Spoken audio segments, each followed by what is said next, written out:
Root Healthy Plants.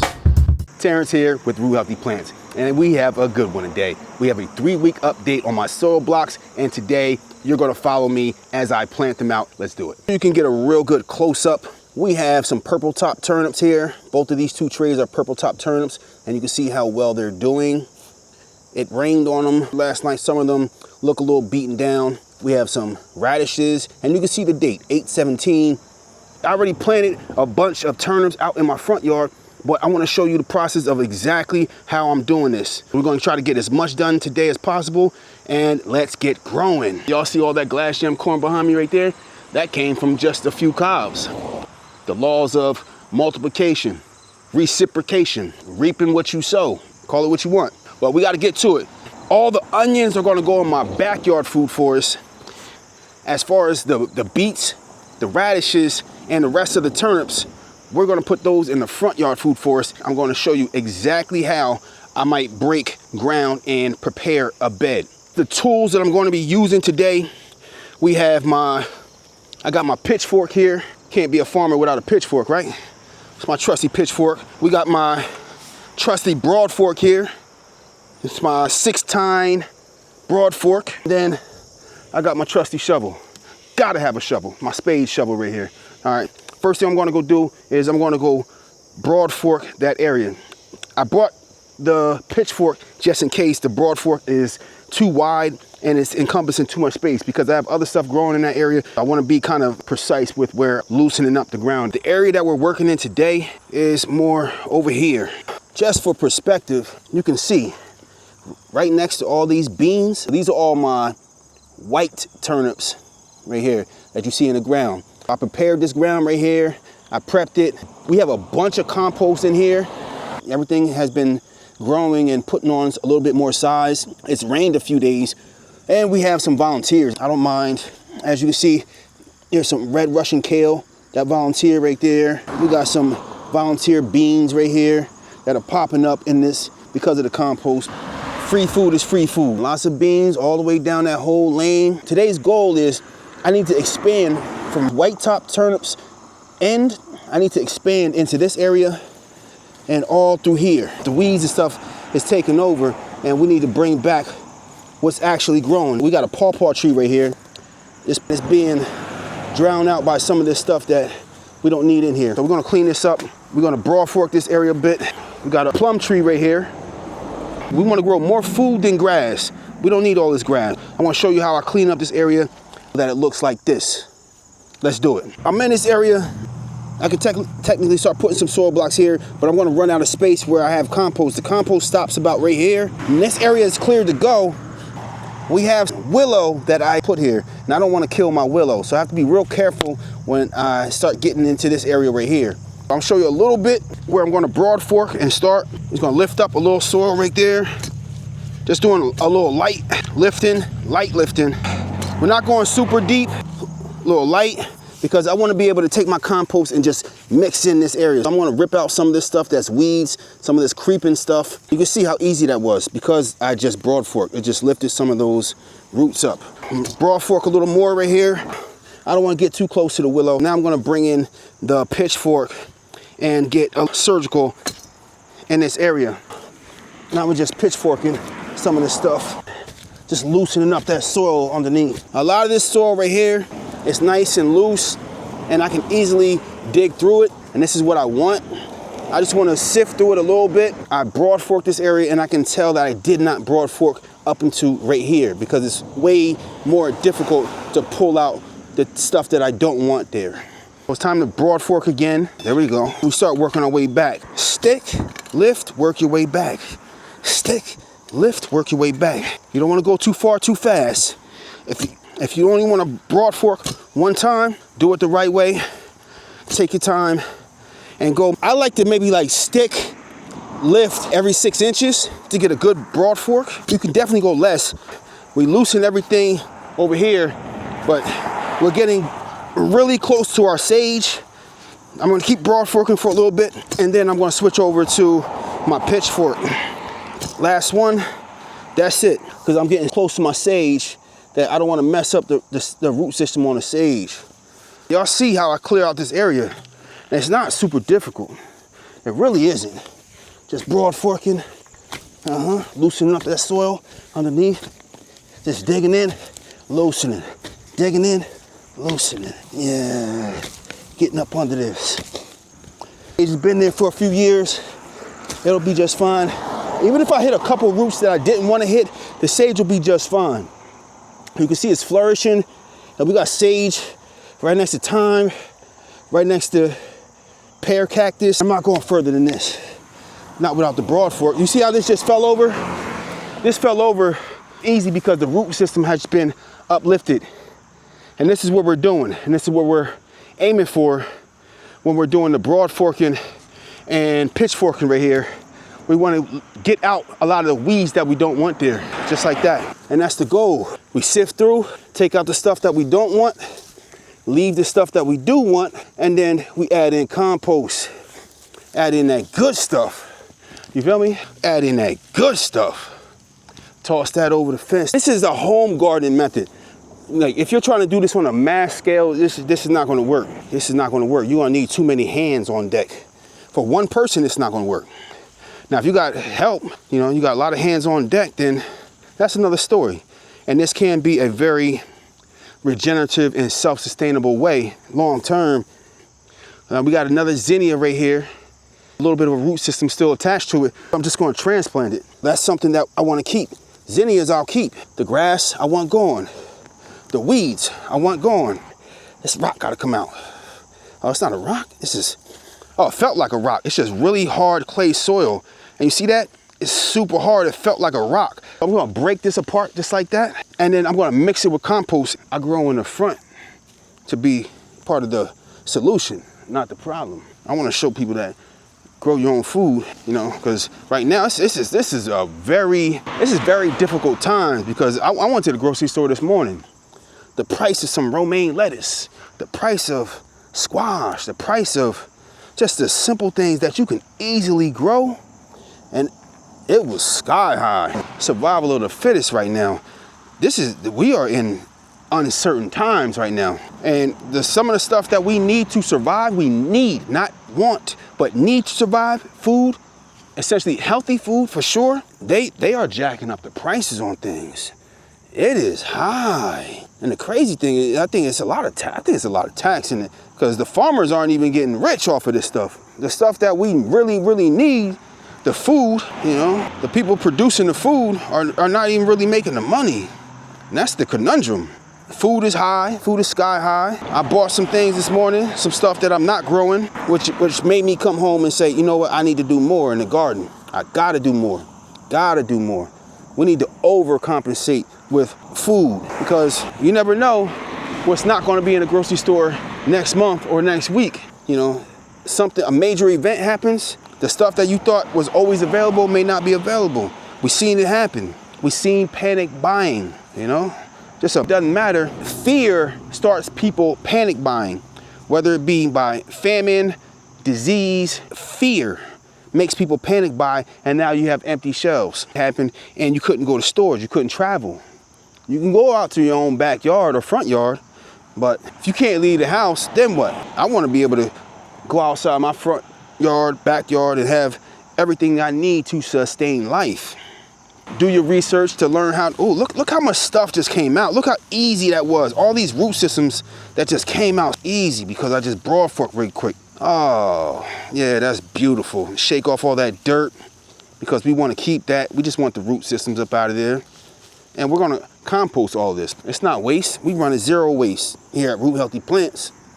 Zero waste. But anyways, back to my rant, back to business. I think people should work on self-sustainability, you know, do your research on generators, being able to provide your own electricity, solar, all those things, because right now I'm seeing the prices of solar go up. I'm seeing, what do they call it? Tipflation, inflation. The price of everything is going up, and I don't really see it going down for the most part. In the grand scheme of things, I just don't see things going down.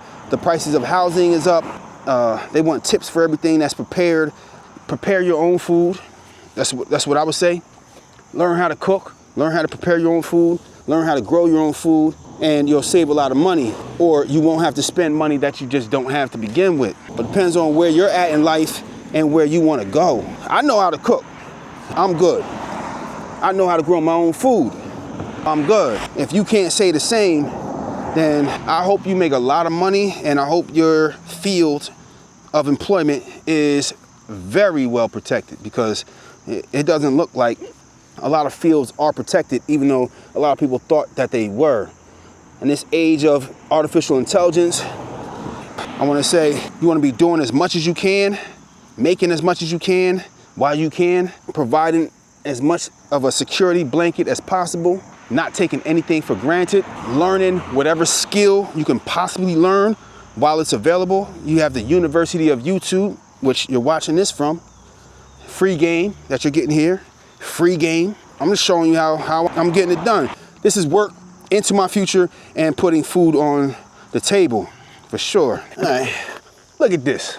We have 4 buckets of compost ready to go into the compost. Let's get that old compost that's already finished and ready to go into the ground so we can make room for the new compost. Look at this. This has to get broken down. We got to get it going. I showed you step by step how to do this. You didn't know how to do this before me. I'm just acting. That was my Emmy award-winning performance. You know, getting ready for the big stage. I'm sure you learn from a lot of channels. I'm just trying to be here to see if we can add one thing to inspire you to grow your own food. That's it. That's all. I showed you this. He like, he tweaking out. He tweaking. Yo, look at, he tweak. I know how to get into character. That's all. Anyways, all right, let's do it. All right, there we go. There we go.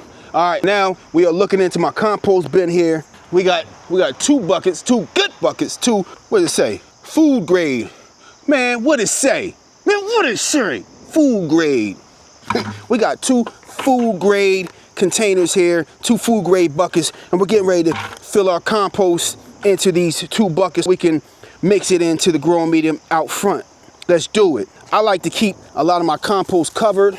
And we got acorns in here falling from trees up top. Oh, the squirrels done ate them. Look at that. But anyways, that's besides the point. I like to keep a lot of leaves on top of my already finished compost to protect it, because I don't want it being degraded by the sun. I don't want a lot of weed seeds getting into my good compost. This is good compost. A lot of organic material in here. And we're just going to fill my compost into these buckets right here. Such good, beautiful organic material here. That ground that we just were looking at, all that red clay dirt. Oh, this is going to be good for that area. Oh, good for that area. You don't even know how good and how much nutrients we're going to add into that area that we just cleaned up. How much good nutrients. Pack it in there. We got 2 buckets of compost. Now let's level this back out. Level it back out and cover it back up. Cover up that good stuff. Nice. Done. Finito. We are back, and oh, we have our compost bins. We have our area essentially leveled out. We got 1 bucket here. This bucket right here is for this bucket of compost right here. This bucket of organic material right there. That's about to be mixed in with all this red clay dirt and just mess right here that just wasn't ready for it. It wasn't ready for it. And this is an excessive amount of compost. I'll give you that for sure. This is an excessive amount of compost. We didn't need this much, but I'm going to add this much just because I could. And I have it. And I'm always making compost all year round. Knock me if you want. I don't care. You can grow directly into compost. That's not a problem. It's not having too much compost is really not a thing. If you're making really good compost, it's really not a thing to have too much compost. Organic biodiversity, you know, whatever you want to call it. We're just mixing it up with much of this natural soil here. And I'm just reaching and digging under to where until we hit that hard compacted clay soil, and mixing and coming up and mixing everything on top and just kind of like blending it in. And that's what we want. Super light, airy, organic biodiversity that's being mixed up in here. We are now ready to grow in. First, we have purple top turnips. All right, let's do it. Purple top turnips, you know, What is our most valuable asset in life? You know, is that a riddle or is that just fact? What is your most valuable asset in life? If you ask me, it's time. That is finite. You have a finite amount of time in life and you mustn't waste that. Some people do and regret it later on in life. I'm not here to play games. I'm not here to waste time. I'm not here to waste your time. Let's learn something. Let's take things for what it's worth. Always learning. The more you learn, the more you can do, the more you are capable. And that's just what it is. We just cleared off one tray, make another divot. Plant this turnips right there. This is how we know we are perfectly ready to transplant these turnips. We have true leaves on top. We have root systems reaching down into bottom, and this is perfect and ready to transplant. This is ideal. And we're planting into a beautiful growing medium that is super nutrient rich and ready for what we're putting here. Look at that. All those radishes in there. And let's hit this next row. Put it in, get out. Cover up the surroundings with compost and good, beautiful growing medium. And it's growing out the bottom, just starting to grow out the bottom. We are at a really good place with these radishes and turnips. These are going to thrive good in this beautiful growing medium that I just made. These beds that I just made in my front yard. And I just showed you how to make a bed essentially from scratch. How to make a beautiful growing medium, a beautiful bed for success. I just showed you that. And it's not just me being arrogant me.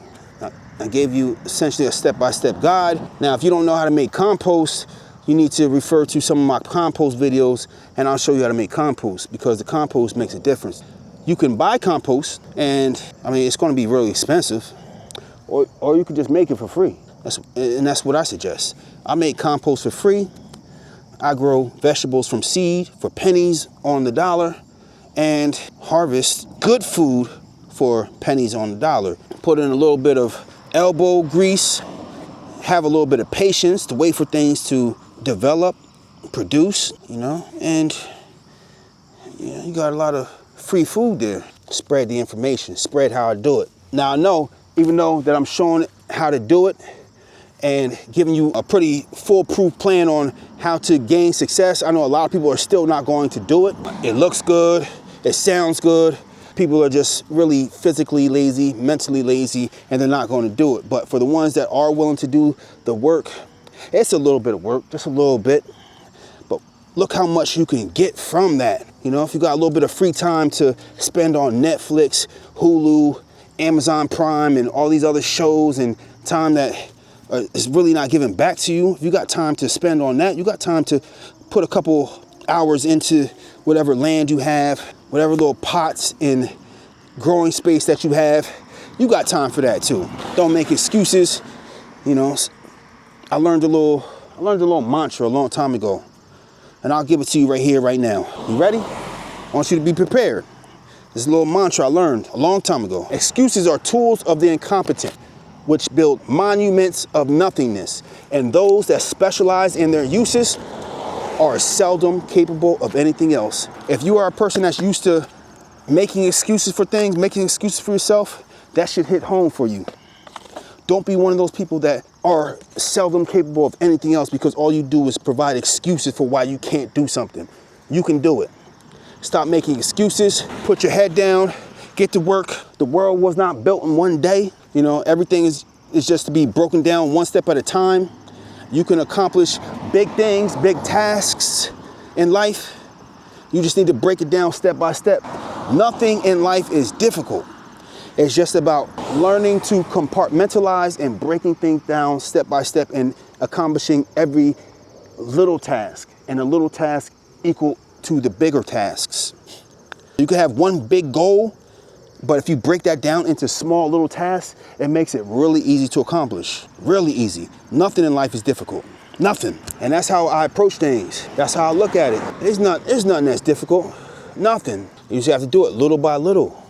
Break it down step by step. And you realize over time, like, wow, I could accomplish that. I could really do that. You just have to understand that you are capable.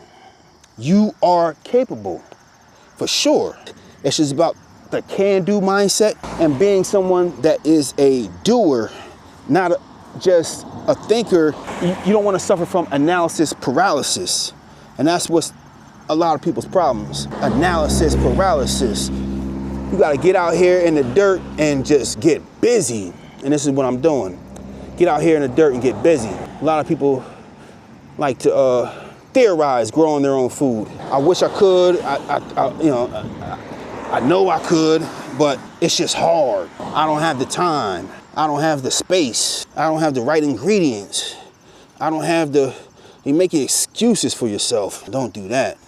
You're doing yourself a disservice. You're ruining yourself. No, we don't do excuses over here. Not at Root Healthy Plants. We find a way. We find a way. He said, how can we? Not that, we can't, and this is why we can't. We find reasons how we can. How can we do this? There's a way. We just need to figure it out. There's a way. We just need to figure it out. That's all. We get it done like clockwork. Once we figure it out, we just unlock a new level in life. Ooh, this is invigorating. It feels good. Anyways, but I'm just speaking to the can-do mentality. We don't want in life to be sitting in the nursing home one day and feeling like, man, I coulda, shoulda, woulda. Because the nursing home is filled with people that coulda, shoulda, woulda. Don't be one of those people. You're gonna hate it, you're gonna regret it, you're gonna hate yourself later in life. I coulda, shoulda, woulda. I coulda been this, I coulda did that, I shoulda did this, I shoulda did that, I woulda did this, I woulda did that. Don't be one of those coulda, shoulda, woulda people. All right, day 3 of planting these out here, and we got most of it done. Today, I pre-soaked my compost growing medium here, and I just have to really just drop in my soil blocks. I want to just make my little divot there with my hand and drop these in. I really didn't want to soak the soil blocks, but they got wet some.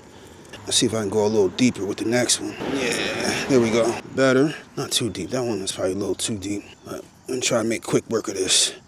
I do not have all night. Because they're wet, I got to be extra careful. Let's get this in there. And these are the radishes. More radish. I think because they're not that big, they can stand to be put a little closer together. I'll look at the roots on these. So I just want to show you, this is how we know that these soil blocks are ready to get planted out.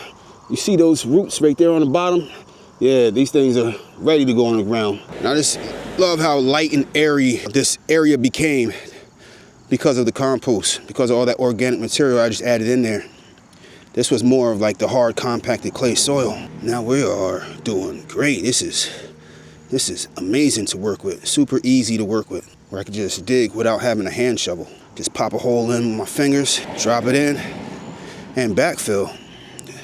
This makes growing super easy. And the compost is adding a bunch of nutrients to the ground here for these plants to absorb. Inevitably, because I put so much compost here, I already know I already mentioned, but it's worth mentioning again. We're definitely going to get plenty of volunteers popping up in here. And most likely I'm going to leave it, depending on what it is.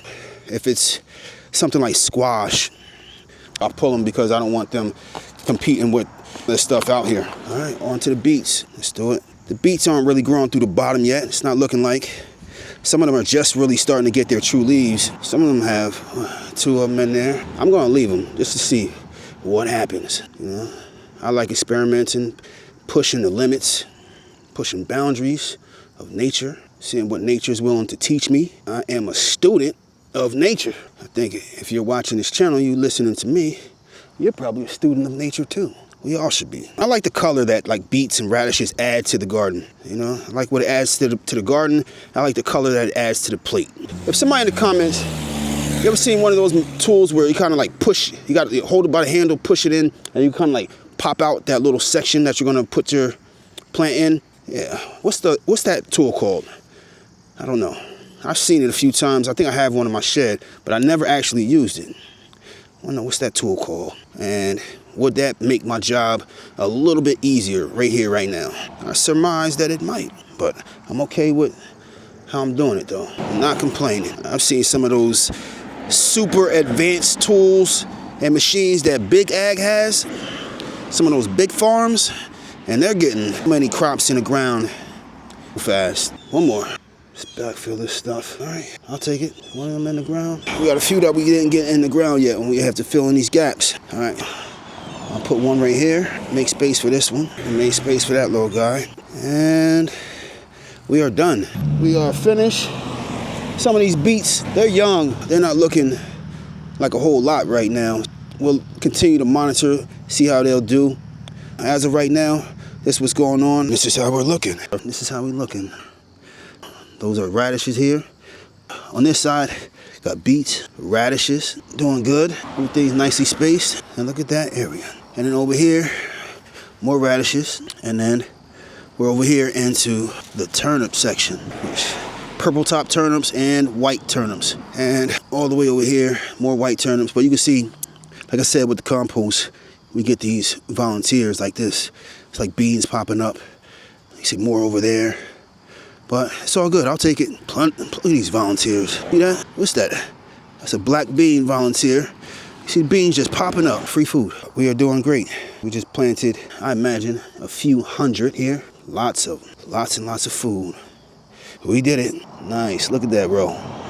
Look at that. That's how you turn grass into food. Look at that. Like I said, we turn grass, food, grass, and food, and more food, and more food, and more food. Here we got my sunflowers still kicking. When we first water them in, I missed them. We don't water too heavy. It's a light mist, especially if that area is super dry. But if it's not super dry, it'll absorb in quicker, but we don't want to beat down our plants. I'll give it a second, let some of that absorb up in there, water my beans a little bit, water my kale back there. Got a bunch more beans, get all that arborist mulch right there that you see there.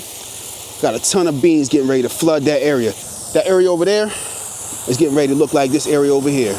Ground cover, food to the right, food right in front of us, food to the left. You already know, root healthy plants, and that's how we do it. I appreciate y'all for tuning in.